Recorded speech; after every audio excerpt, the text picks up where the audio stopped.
This is Democracy Now!, democracynow.org, The War and Peace Report. I'm Amy Goodman. And I'm Juan González. Welcome to all of our listeners and viewers around the country and around the world. We begin today's show looking at the spread of Ebola worldwide and here in the United States. On Tuesday, the World Health Organization said nearly 9,000 people have now contracted the virus, mostly in West Africa, and that it has a death rate now of 70%.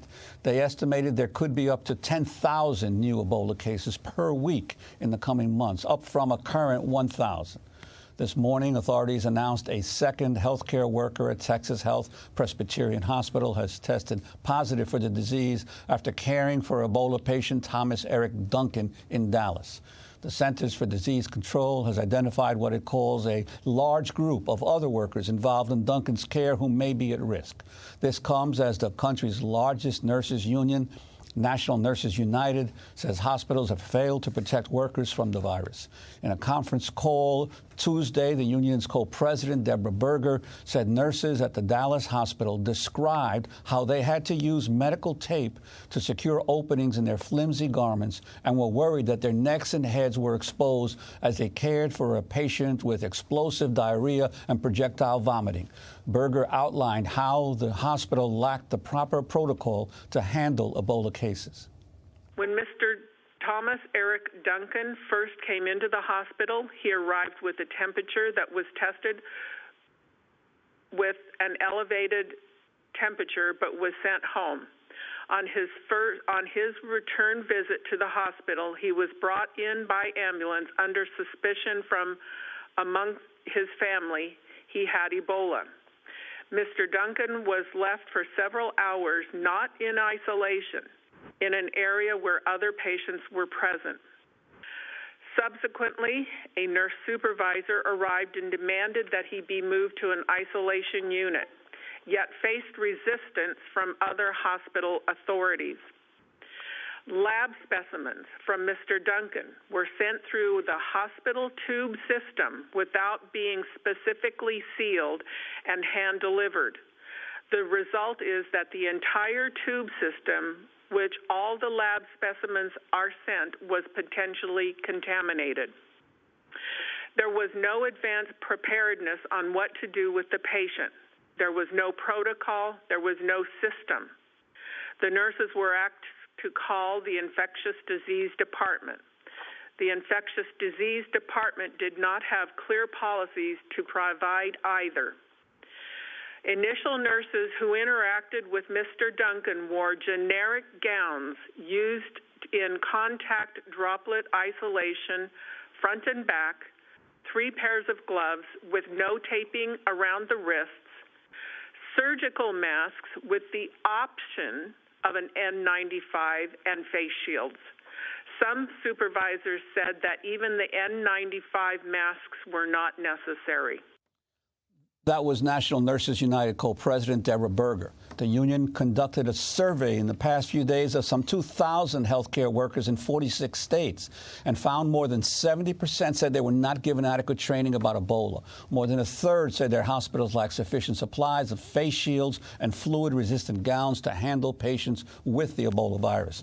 Today, the union has organized a national telephone conference call for 3 p.m. Eastern Time, with more than 6,400 nurses already registered to participate. On Tuesday, the Centers for Disease Control and Prevention announced it's setting up an Ebola response team for hospitals with Ebola patients. This is Director Dr. Thomas Frieden. We will be doing, starting today, is establishing a CDC Ebola response team for any hospital anywhere in the country that has a confirmed case of Ebola. We will put a team on the ground within hours with some of the world's leading experts in how to take care of and protect healthcare workers from Ebola infection. For more, we go to Boston, where we're joined by Karen Higgins, co-president of National Nurses United. She works as an intensive care unit nurse in Boston. And Juan, you are also covering this. Today's column in the New York Daily News, "We are not ready." Yes, well, I participated in the conference call that was held by National Nurses United late yesterday, with some of the nurses who had been involved in the Dallas hospital where Duncan died, and they were not identified because the union clearly said that they didn't want repercussions on them, and they only communicated by email to the union members, but they participated in the phone call, and it was an astounding litany of lapses at the hospital that these nurses claim occurred. And so I'm glad that we have Karen Higgins here, the co-president of National Nurses United. If you could talk to us about how the union's decision to have this press conference and to bring these frontline caregivers to have their voices heard in the national debate and the press coverage of what's going on with Ebola. Well, I think we needed to bring them forward, and I was glad that they did, and I know it was not easy for them to do it because we are still across this country hearing, and as we heard from Dallas Hospital, that, you know what, we're ready. We can take any patient that comes in with Ebola. And I think, then the finger pointing that, oh, the nurse must have broke protocol, and this is why this happened.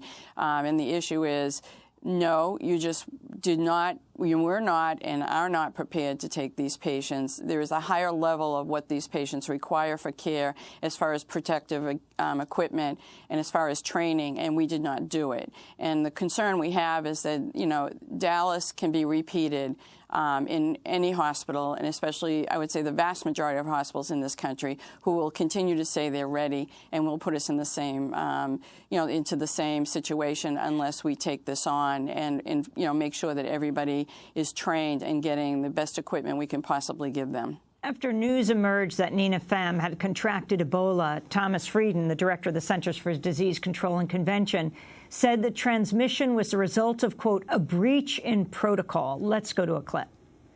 We don't know what occurred in the care of the index patient, the original patient in Dallas, but at some point there was a breach in protocol, and that breach in protocol resulted in this infection.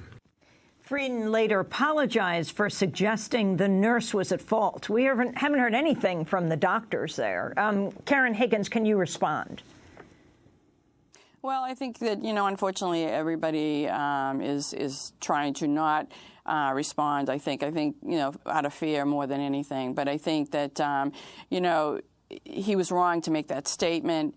And it is a system problem, but it's a system that is going to be a problem unless we do something more to give us a actually standard of practice that we do with all of these patients. This can be contained. Atlanta contained it. They have had no breach in any of their protocols or had any spread of the disease, and they've been taking care of patients. So we know it can be done if it's done right. The problem is, as we're ready in every hospital, no, they're not. And the nurses are very clear on that. And then I think you'll even hear more when people are on tonight talking about it.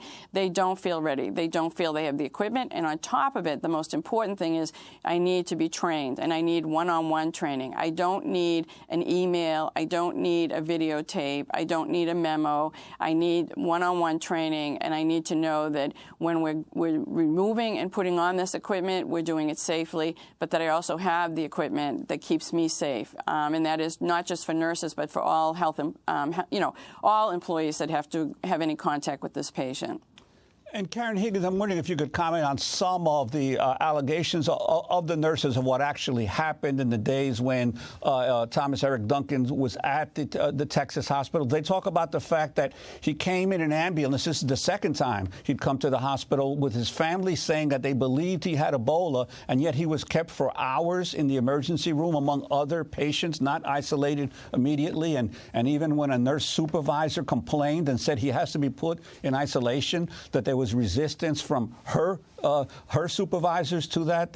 They talk about hospital supervisors coming in and out of the isolation unit without proper protection. They mentioned that the specimens for Mr. Duncan were sent through the tube system of the hospital to the labs rather than being properly sealed and delivered, hand-delivered to the lab, which could possibly contaminate the entire tube system of the hospital. And also, what you mentioned about training, they say that the only training that was offered to them prior to this was a voluntary training, not even a required training, and it was largely just a seminar like any other seminar that they're given at the hospital. The importance of these lapses in terms of what now seems to be the spread of the virus to at least 2 health workers and maybe more. Well, I think that, again, it was a perfect storm. It was set up that, the hospital says we are ready for infection. Well, we are ready for infection. We're just not ready for this kind of infection. We were not ready for Ebola, and we were not ready with the precautions that are actually needed to isolate these patients. And it's really frustrating, and we are angry. We put, everybody at risk when we don't do things right. And they did not do things right. They did not do the proper training, which is the biggest piece to this. If you train the nurses, if you train healthcare workers, not only to be able to pinpoint that somebody has that disease, but to pinpoint that you can isolate them and put them on precautions and do everything you possibly can at wearing precautions to take care of that patient, this would not have happened, and it did happen. And as I said, we're hearing from nurses across the country that, it would be the same scenario, that they're not doing enough training, that there is a level of infectious disease that we've always done training for, but not to this level. And if we're going to see the possibility of having another patient that has Ebola in another hospital, we have to up the game. We need to be able to take care of that patient way beyond the level that we have our normal training at. And, we need the guidance, not just the guidance. We need a standard of practice so that if we know from this point on in every hospital and not, just accept the fact that they keep saying we're prepared, but we need to mandate that they have a certain level of care, that they have a certain, a level of equipment that is the safest equipment we can use, but that we're also invested in doing one-on-one training, that we're doing it one-to-one, that we are repeating the training, that we are doing drills, that we are doing everything we possibly can, not only to protect those that are taking care of that patient, but to make sure that this never happens again and that somebody else gets infected inside of a hospital because they were taking care of somebody. I want to turn to comments made by Marla Weston, the CEO of the American Nurses Association. We do know is that the process of putting on the protective equipment, taking off the protective equipment is really detailed and must be done rigorously each and every single time. So I think it's important for us to understand exactly what happened. Did something go wrong, or is the protocol need to be modified? So until we really know exactly what happened, it's hard for people to know how to fully protect themselves. Your response, Karen Higgins. Well, again, I think people were waiting to hear what went on. I'd hate to say that most nurses are not surprised at what went on, that they did not have the proper equipment, that there was no real training. And I appreciate now CDC stepping up and saying that they would bring, people in if somebody is diagnosed with Ebola. But again, that's not enough because we need to be on top of it before that. CDC can be there in a few hours. Well, you know what? There's going to be a period, a few hours where somebody has to be, actually picked up that there's a concern that they have Ebola. Then they need to be isolated. All of this should be already going into effect before CDC arrives, and then it would be very helpful to CDC to help them progress from there. But you still have to be prepared for somebody coming in. And most hospitals in this country, again, other than maybe Nebraska and Atlanta and a few others, nowhere are we nearly prepared to take on this issue. And we need to step the game up, and we need to mandate that you do the right thing, and you do what needs to be done, and you provide the equipment, and you provide the education. And you know what? We can isolate this. We know it can be done. We've seen it done in Atlanta. We've seen it done in Nebraska. Nebraska's treated a few Ebola patients and have had no health care workers come down with illness, and the patients are all getting better. That's exactly it, and the same goes with Atlanta. So we know it can be done.